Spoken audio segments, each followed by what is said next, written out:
This morning we are kicking off a new series we call Today on the Trail. Over the next few weeks we're going to catch up with the leading presidential candidates as they campaign around the country. We'll take you behind the scenes at town halls and rallies for a backstage look at the men and women who hope to be elected president 524 days from now. So where were the candidates this holiday weekend? Well, over the last 96 hours, the leading contenders crisscrossed the country, traveling more than 10,000 miles and visiting 9 different states. Democratic Illinois Senator Barack Obama hit 4 different states, covering nearly 4,000 miles. We caught up with him Monday in the place where he began his day, Littleton, New Hampshire. My name's Barack Obama, and I'm running for president. If Barack Obama is president, what specifically are you going to do? Well, number one, I suspect that we'll still be dealing with Iraq. And so I will undoubtedly spend a lot of time making sure that we've stabilized the situation in Iraq. So many people feel that if we were to remove the troops, it would create a vacuum and the situation would get worse. I think all we can do is exercise our best judgment. So it isn't a good thing here, it's just the best of the bad plans. It's the best of the bad situation. When you come to a small town like Littleton, it is personal. They lost someone in Iraq. I'm watching you place that wreath at the monument there, and I wonder what was going through your head, because to become president is to take on those people. Yeah.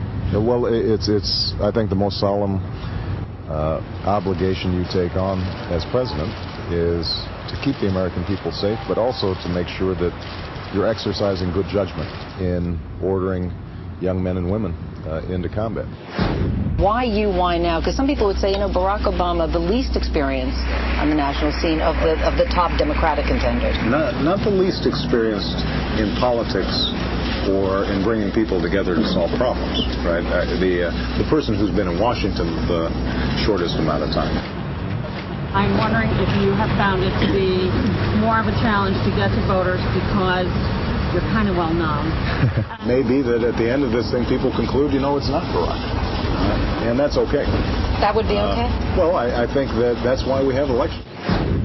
One of the things that we haven't talked about that's, I think, critical is making sure that every American has basic health care. You said that by the end of that, for your first term, we would have universal health care. That's 5.5 years away. We should be able to get that in place. The urge comes. Just a sliver. My free sample. What part of this process, this campaign process, do you enjoy, and what part would you do without if you could? I love the retail politics. I mean, I love the one-on-one. The one-on-one stuff. There's just a real that sort of Americana feel. Yeah, it really does feel good, and people are generous and creative, and they've got good ideas. Thank you, Senator. The part that I probably like least is, the way that Washington keeps score of the race. The horse race aspects of it. I grew up in Hawaii, and so when you grow up in Hawaii, it's sort of like growing up here. You look around and you say, I want to keep this for the next generation. We've already proposed increased fuel efficiency standards on cars, providing car companies some help on their health care costs in exchange for them investing in new technologies, promoting alternative fuels much more aggressively than we're doing now.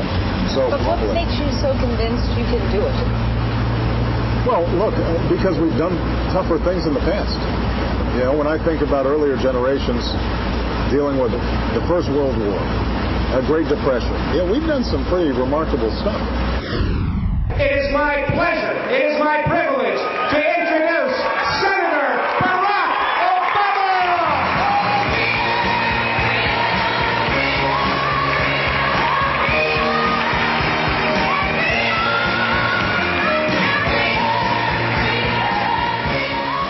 I'd always been a little skeptical about elective politics, but I did what I often do when I'm confronted with a tough decision. I prayed on it.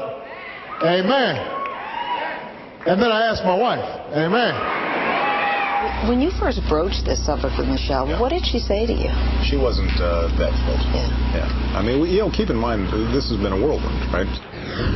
Campaign in all of those states. So I think momentum's still going to be important, but ultimately, our goal has always been to run a national campaign as well as a local campaign. The only time today that I saw you even start to bristle a little bit, if I can use that word, is during the last press conference when somebody said to you, "The rap on you, a lot of style, no substance."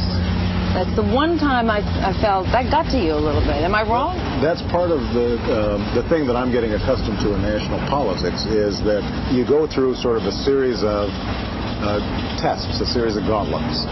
I don't actually mind that because, look, all of the candidates are applying for the toughest job on earth.